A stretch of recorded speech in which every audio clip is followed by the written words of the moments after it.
여러분 반갑습니다. 마태복음 말씀 묵상 시간입니다. 우리가 하늘의 권세를 가지고 이 땅에서 대적 사단의 도전에 맞서 싸워 이길 수 있기를 간절히 소망합니다. 하나님께서는 이 땅에 교회들에게 놀라운 권위와 권세를 허락해 주셨습니다. 여러분, 교회가 권위주의에 빠져서 누군가 위에 군림하며 교만하게 행동하는 것은 잘못된 것입니다. 하지만 그렇다고 해서 교회에 권위가 없다고 말하는 것도 또한 그것도 잘못된 것입니다. 여러분, 하나님께서는 이 땅의 교회에 놀라운 권세를 허락해 주셨습니다. 그래서 이 땅의 교회가 무엇이든지 땅에서 매면 하늘에서도 매일 것이고 땅에서 풀면 하늘에서도 풀 것이다, 그렇게 말씀을 합니다. 다시 말해서 이 하늘의 성전과 이 땅의 교회가 긴밀하게 연결되어 있고 그 영적 권세를 하나님께서 하늘로부터 위임해 주셨습니다. 그 권위와 권세를 나의 사적 이익을 도모하기 위해서 남용하거나 오용한다면 그것은 권위주의이며 나쁜 것이죠.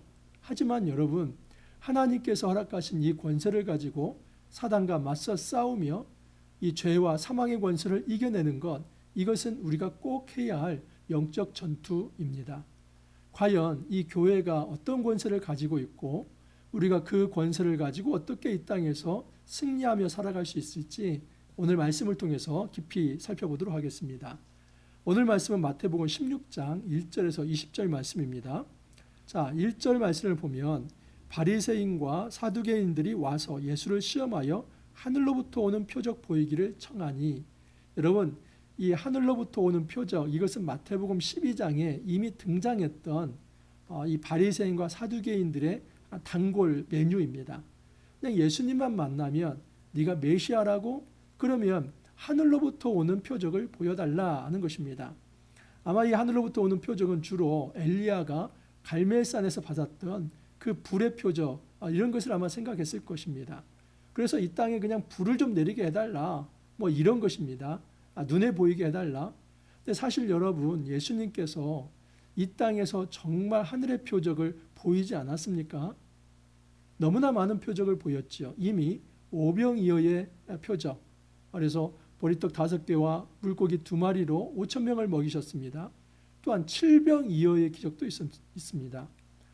이 떡 7개와 그리고 물고기 2마리를 가지고 4,000명을 먹였습니다. 유대인에게도 이방인 지역에 가서도 예수님은 큰 이적을 베풀었습니다.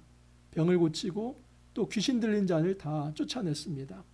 예수님이 가는 곳마다 하나님 나라 임재가 가시적으로 드러났습니다. 예수님은 단지 말씀만 하시는 분이 아니라 그 말씀에 걸맞게 하나님 나라가 이 땅에서 실현되고 있다 하는 것을 보여주었습니다. 뭘 더 보여달라는 것입니까? 그러나 이 이적신앙과 기적신앙에 빠지면 기적 중독증에 빠지게 됩니다. 그래서 조금 더 짜릿한 기적, 조금 더 눈에 들어오는 기적, 그런데 여러분, 어떤 기적을 보여줘도 그 사람들은 믿지 않을 것입니다. 왜냐하면 기적 중독증은 마치 블랙홀과 같기 때문입니다. 그냥 모든 것을 빨아들이되 아무것도 남기지 않습니다.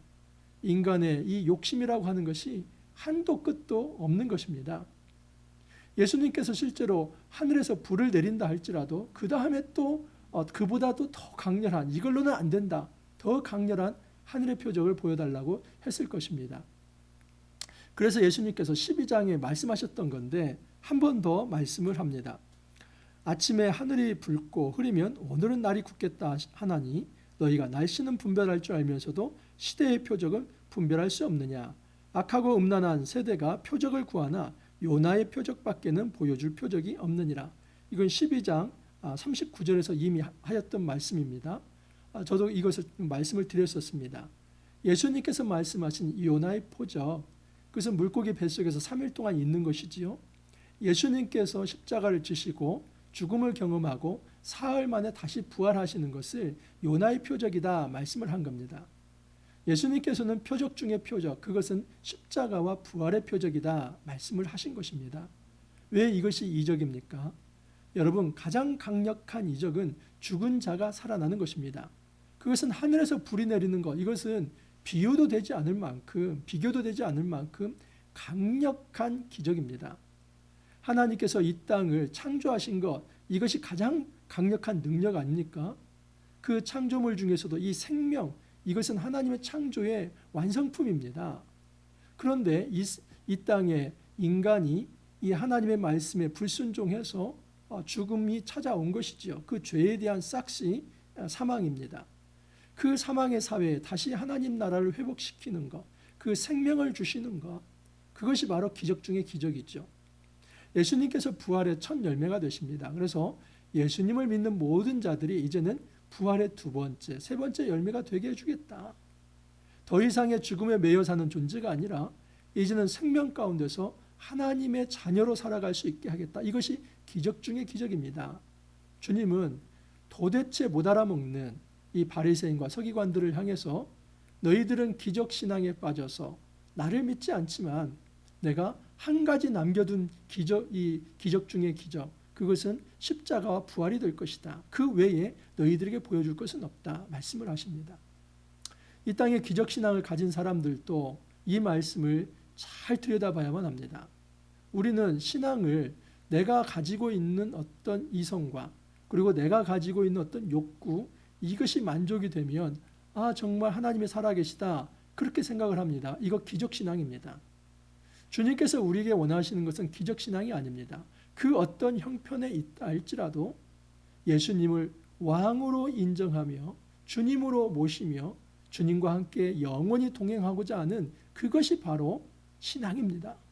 그리고 예수님께서는 그러한 사람에게 영생을 약속하십니다. 주님께서 우리에게 약속하신 그 마지막 기적은 우리에게, 예수 믿는 자에게 진정한 하늘 백성 되게 하는 것, 더 이상 사단의 자녀가 아니라 하나님 자녀로 살아가게 하는 그 영생의 축복, 구원의 축복이 바로 기적 중의 기적입니다. 여러분, 이 제자들에게 예수님께서 이제 이 바리새인과 그리고 서기관들의 그 이중성을 이제 말씀하시면서 제발 그들의 이 그릇된 교훈에 따라가지 말라 교훈하십니다. 5절을 보면 제자들이 건너편으로 갈새 떡 가져가기를 잊었더니 예수께서 이르시되 삼가 바리새인과 사두개인들의 누룩을 주의하라. 이 제자들의 관심은 여전히 떡에 있습니다. 그러니까 바리새인이나 서기관이나 이 제자들이나 사실 도찐 개찐으로 별반 다를 바가 없습니다. 바리새인과 서기관도 이 기적신앙에 매여 있다면 이 제자들 역시도 지금 먹는 문제에 매여 있습니다.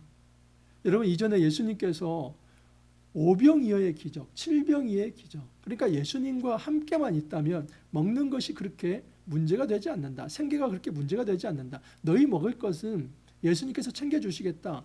그렇게 말씀을 하셨는데도 지금 이 제자들은 여전히 우리가 떡 가져오는 것을 잊어버렸네. 이거 어떻게 하지? 그 먹는 문제에 초점을 맞추고 있습니다.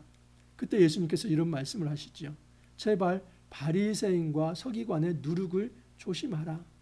여러분, 예수님께서는 지금 제자들이 떡 가져오는 것을 이제 잊어버린 것에 대해서, 거기에 대해서 말씀하신 것이 아니라 지금 앞에 있는 이 바리새인들과 서기관들이 예수님께 기적신앙을 가지고 하늘로부터 오는 표적을 보여달라, 이런 불신앙의 모습을 보면서 제자들, 너희들은 바리새인과 서기관들의 이 교훈을 함부로 좇지 말라. 이 누룩이라고 하는 게 뭡니까? 이스트지요. 이 밀가루 반죽에다가 이스트를 좀 넣으면 이렇게 부풀지 않습니까? 그렇듯이 이 누룩이라고 하는 것이 부정적으로는 그 조그마한 이제 교훈이 많은 사람들을 지금 병들게 할 수 있다. 그렇기 때문에 바리새인과 서기관들의 교훈을 너희들이 주의하라, 이렇게 말씀하신 것입니다. 자, 그런데 제자들은 이 말씀을 오해를 합니다. 제자들이 서로 논의하여 이르되 우리가 떡 가져오지 아니하였도다 하거늘. 그러니까 제자들은 예수님께서 바리새인과 서기관들의 누룩, 이것이 떡과 연결되지 않습니까? 그래서 이것을 바탕으로 예수님께서 지금 우리가 떡을 가져오지 않은 문제를 이렇게 말씀하시는가 보다, 그렇게 생각을 했던 겁니다. 여러분, 이것은 오해입니다. 이게 무슨 현상이냐면 내가 관심을 몰두하고 있으면 말씀이 곡해가 생깁니다. 여러분, 청년들은 예를 들어서 이제 예를 들어서 결혼 문제가 있다고 보십시오. 또는 이성교제가 문제가 있다고 보십시오. 그게 현실의 문제면은 모든 말씀이 결혼과 이성교제에 꽂히게 되어 있습니다. 그러니까 모든 말씀을 그 시각에서 봅니다. 어떤 형제들은 또 직장에 대해서 이제 고민을 하고 있습니다. 취업과 진로. 그러면 모든 말씀을 다 그 직장 잡는 것, 그 시각에서만 말씀을 보려고 합니다. 우리 기성세대 같은 경우는 자녀 양육을 하죠.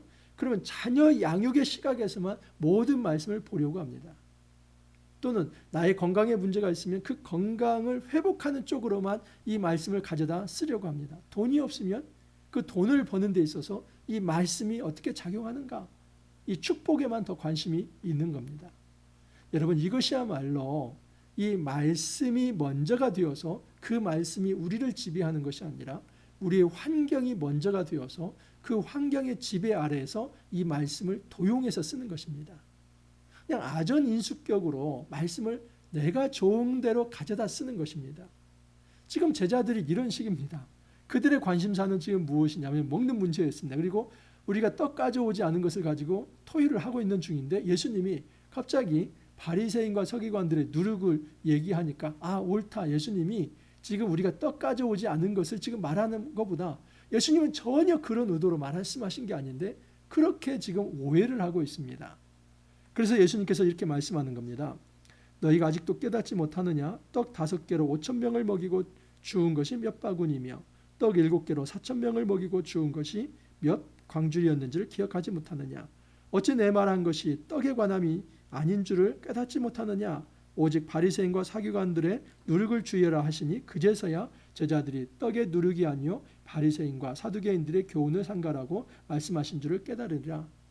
제가 성서윤유에 있을 때 이 본문을 가지고 주로 강의한 부분이 뭐냐면 적용의 문제였습니다. 이 말씀을 적용할 때 내가 가지고 있는 환경이 먼저 앞세워지고 그 다음에 말씀을 가져다 쓰면 이런 현상이 나타납니다.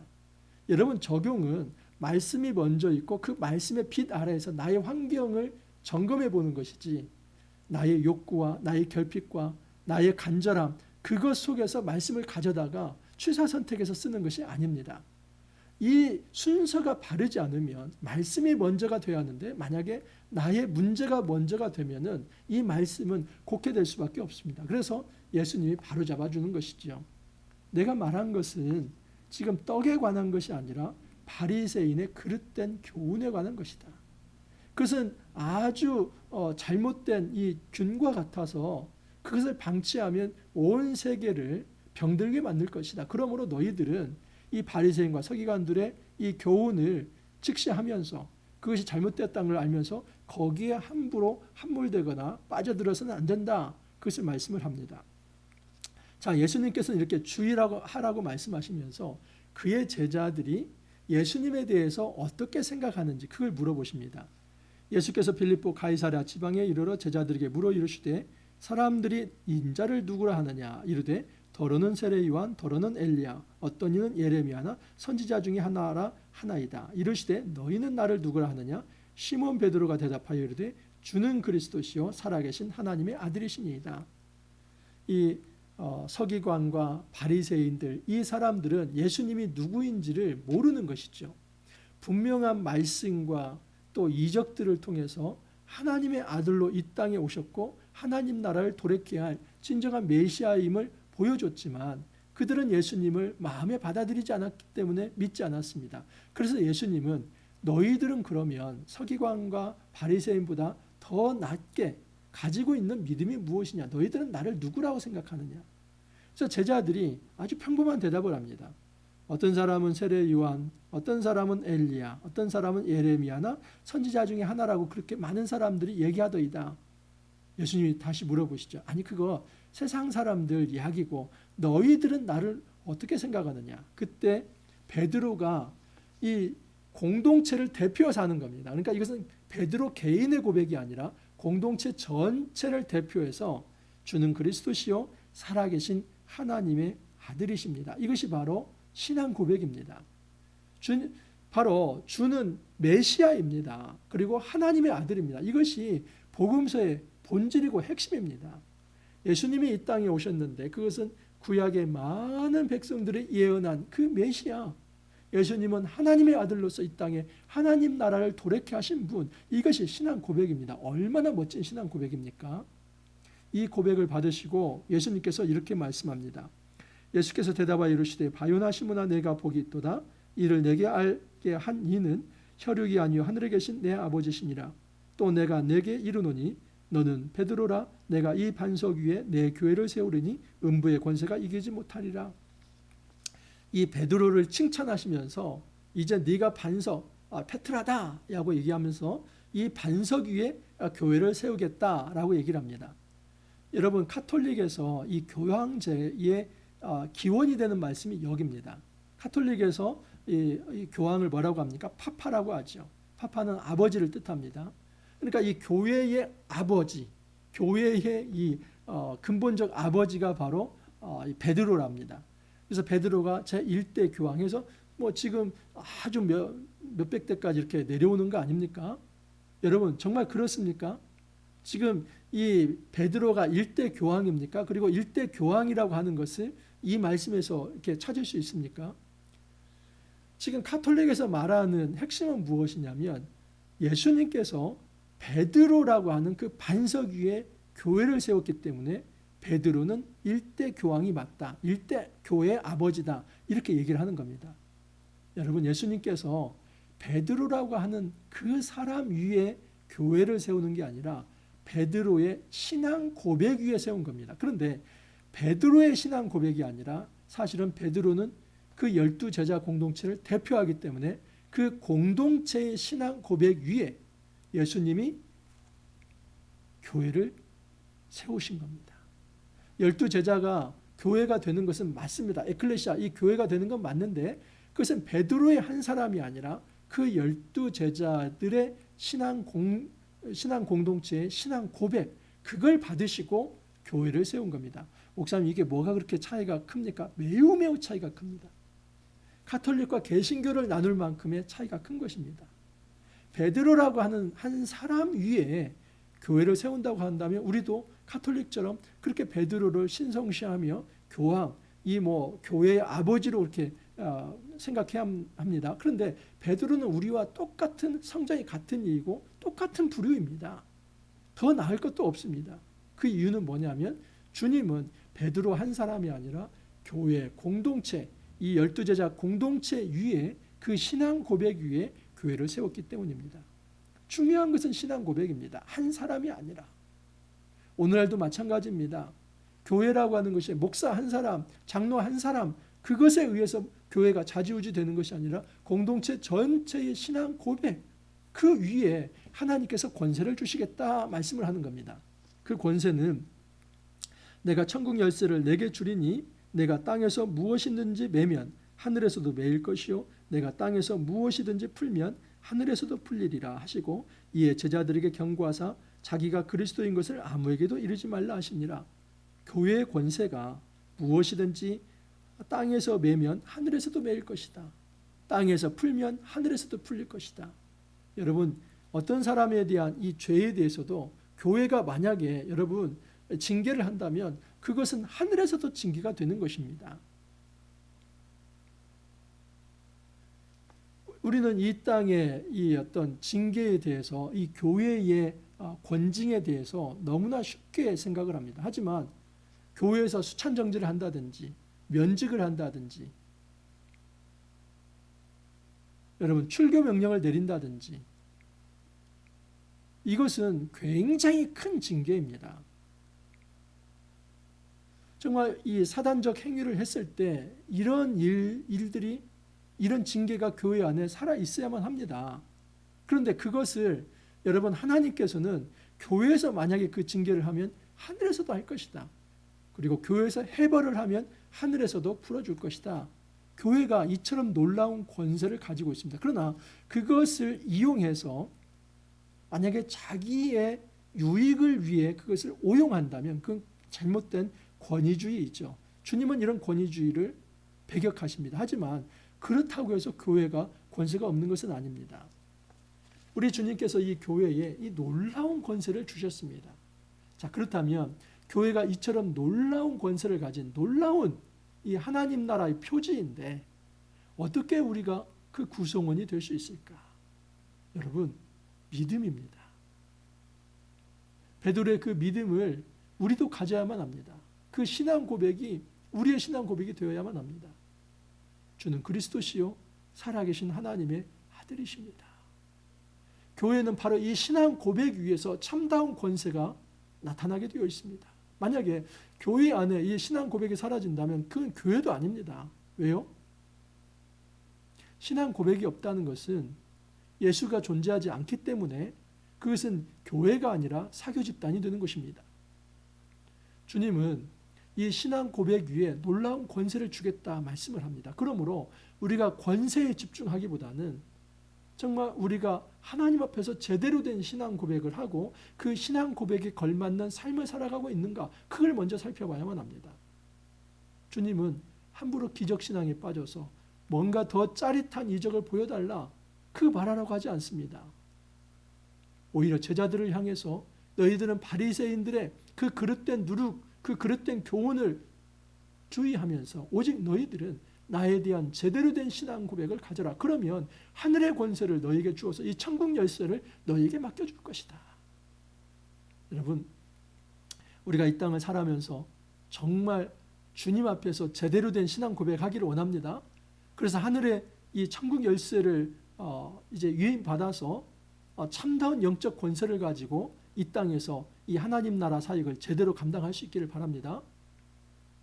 우리의 권세가 아니라 하늘의 권세를 가지고 이 사단의 도전에 맞서 싸우며 우리가 넉넉하게 승리할 수 있기를 간절히 소망합니다. 함께 기도합니다. 주님 감사합니다. 주님께서 이 땅의 교회에 이 놀라운 권세를 허락해 주셨습니다. 하늘의 권세를 허락해 주셨습니다. 인간의 땅에서 만들어낸 권위주의가 아니라 하나님께서 이 교회에 정말 땅에서 풀면 풀리고 땅에서 매면 매릴 거라 하는 그 놀라운 권세를 주셨습니다. 우리가 이적신앙과 축복주의에 빠져 살 것이 아니라 오직 제대로 된 신앙 고백을 가짐으로써 이 놀라운 권세를 가지고 이 땅에서 섬김의 통치, 사랑의 통치, 하나님의 공의의 통치를 아름답게 수행해 나갈 수 있도록 은혜를 더하여 주옵소서. 주님 감사하옵고 예수님 이름으로 기도하옵나이다. 여러분, 3월 세봄입니다. 우리 산뜻하게 시작을 했습니다. 또 한 주간 잘 달려오셨는데 여러분 이 복된 주말 잘 보내시기를 바라고 모든 분들 정말 다 회복되어서 월요일 날 다시 찾아뵙도록 하겠습니다. 감사합니다.